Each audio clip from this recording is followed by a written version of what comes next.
Perkenalkan, kami dari kelompok 3 Demokrasi. Nama saya Nabila Siti Kirani. Saya Indah Suci. Saya Siska Idulsa Putri. Saya Andrika Suraya. Saya Raffi Febriansa Malik. Saya Dapa Ibnu Sabil. Di sini kami akan mewawancarai beberapa siswa dan juga guru. Selamat menyaksikan.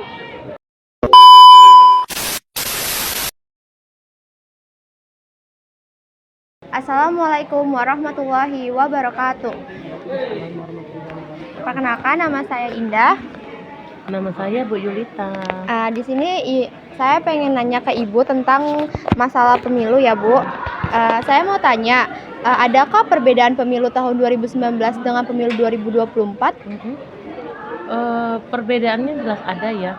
Karena 2019 itu kita memilih presiden. Pemilunya pemilu gubernur, pemilunya presiden atau pemilu DPR MPR? Presiden. Pemilu pertama ya. Nah, pemilu pertama itu, tunggu dulu Ibu jelasin. Pemilu itu ada dua. Pemilu yang pertama adalah memilih wakil kita di DPR.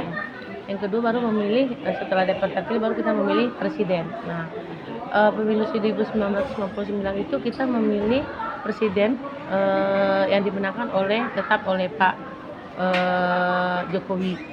Nah, 2024 ini dimenangkan oleh Pak Prabowo.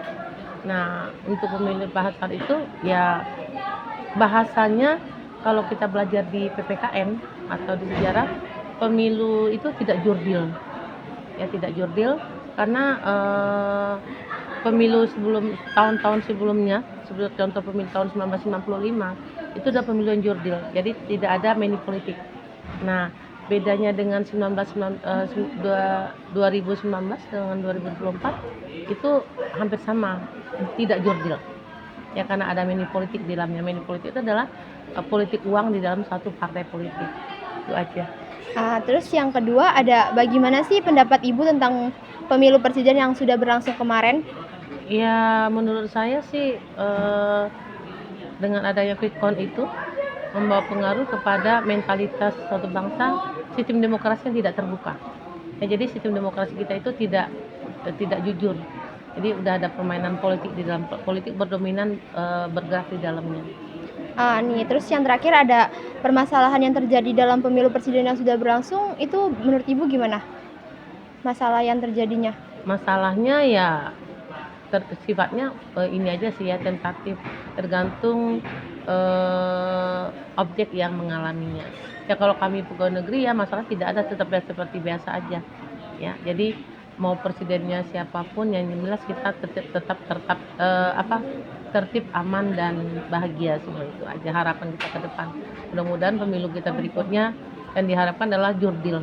Itu aja yang kita minta, jadi jujur. Nah, ada dalam politik juga harus secara demokrasi. Jadi demokrasi itu sekarang yang kita tuntut agar negara Indonesia benar-benar mewujudkan masyarakatnya adil dan makmur.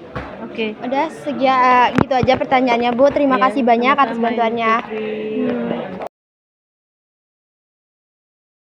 Assalamualaikum warahmatullahi wabarakatuh. Waalaikumsalam warahmatullahi wabarakatuh. Perkenalkan, nama saya Nabila Siti Kirani. Hari ini saya ingin mewawancarai. Saya Ibu Sarah. Jadi aku izin bertanya, Bu. Ya. Apakah Ibu paham tentang pemilu sekolah? Kalau secara garis besar sih paham ya.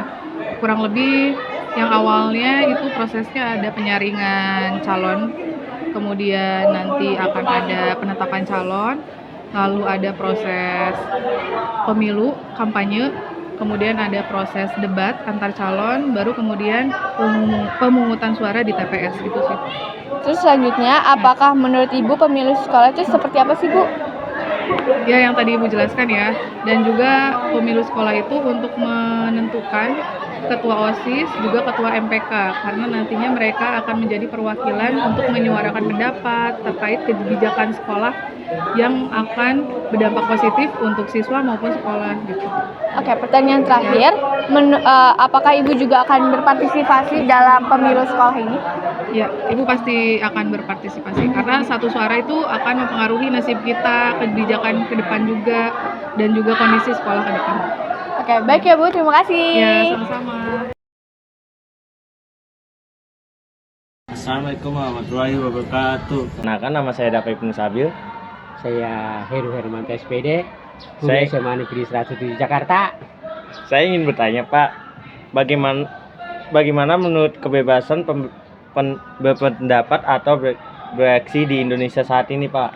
Kalau kebebasan pendapat itu kan sudah diatur dalam Undang-Undang Dasar 1945 sesuai dengan pasal, yaitu pasal 28, 27 di situ. Nah, kita diberi kebebasan di dalam pemilihan umum. Pemilihan umum itu sifatnya kan bebas, umum, langsung dan rahasia. Luber singkatannya. Langsung, bebas, umum, rahasia. Nah, ini perlu perlu ke anak-anak muda. Karena apa? Anak-anak muda adalah generasi sebagai estafet kepemimpinan negara Indonesia. Karena Indonesia ini nanti untuk menciptakan generasi-generasi emas pada tahun 2045. Maka mulai sekarang perlu penanaman nilai-nilai demokrasi bangsa Indonesia. Karena tulang punggung adalah di generasi yang akan datang, karena sebagai pemimpin dalam skop kecil baik itu di RT, RW, nasional, kecamatan, kelurahan adalah di tangan pemuda Indonesia. Udah Pak. Ya, Yang kedua itu Pak, apakah Bapak sewaktu muda mengikuti pemilu? Jika iya dan tidak, berikan alasannya Pak. nah pada waktu itu Bapak pemilu tahun 1987 itu pertama kali Bapak mengikuti pemilihan umum presiden dan wakil presiden. Itu pun pada waktu itu baru 3 partai politik antara PDIP, P3, kemudian Golongan Karya. Nah, sekarang jelas berbeda. Sekarang pemilihan umum diikuti berbagai multi partai, banyak partai. Ada berapa itu? Ada sekitar 28 lebih partai.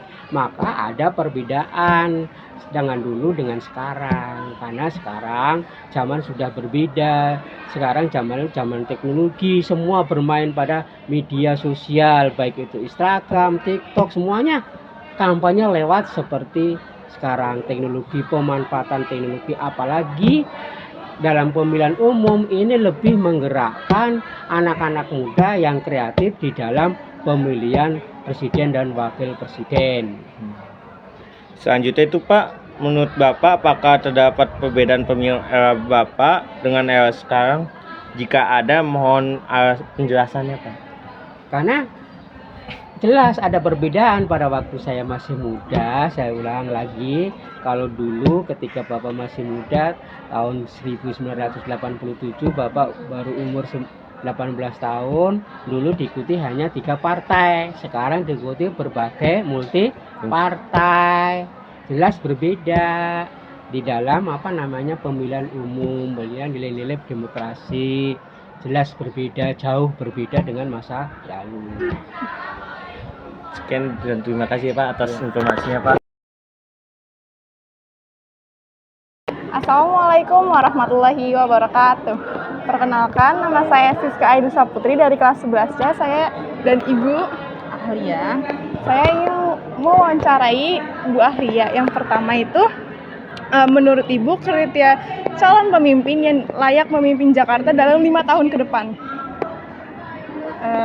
Kriteria ya dalam 5 tahun ke depan, yaitu yang mendengarkan aspirasi masyarakatnya, rakyatnya, dan mengayomi dan memimpin secara baik pemerintahan. Yang kedua, menurut Ibu menggunakan hak suara Ibu dalam pemilu sekolah. Ya, Ibu, saya akan menggunakan hak saya untuk memilih di sekolah, dalam pemilihan sekolah. Dan yang terakhir, menurut Ibu konsep pemilu di sekolah sama dengan pemilu presiden atau pilkada di Indonesia? Jika tidak, berikan contohnya. Perbedaannya? Iya. Oke, kalau misalkan ya di sekolah, ruang lingkupnya kecil ya, yaitu dipilih hanya warga sekolah. Tapi kalau misalkan Indonesia, ya dipilih oleh seluruh rakyat Indonesia. Nah. Sekian terima kasih Bu. Assalamualaikum warahmatullahi wabarakatuh. Nama saya Andrika Surya Afifah dan saya lagi bersama Aisyah dari kelas 12E. Jadi buat pertanyaan yang pertama aku ajuin itu bagaimana sih partisipasi anak muda dalam demokrasi saat ini dibandingkan dengan era sebelumnya? Nah, partisipasi anak muda saat ini lebih kayak demokrasinya justru lebih berbondong-bondong. Terus juga mereka tuh lebih menyuarakan haknya sih. Kayak seperti kita bisa lihat di demo kemarin ya kan, ramai banget gitu sih. Pertanyaan selanjutnya, apa stereotip anak muda yang membuat kebebasannya berekspresi atau berpendapat dibatasi atau didiskriminasi? Nah, stereotip anak muda sekarang tuh bisa dicap dengan anak muda sekarang tuh cepet emosionalan kalau mereka tuh sering dianggap lebih mudah ngerasa tersinggung atau emosional ketika menghadapi kritik atau perdebatan. Pertanyaan yang terakhir, keuntungan apa jika anak muda berpartisipasi dalam demokrasi? Nah, salah satu keuntungannya tuh bisa meningkatkan literasi politiknya. Karena partisipasi anak muda dalam politik memungkinkan anak muda agar terlibat dalam pemilihan pemimpin di masa yang akan datang. Ya, segitu aja pertanyaan dari aku. Terima kasih, Kak Ais. Ya, sama-sama.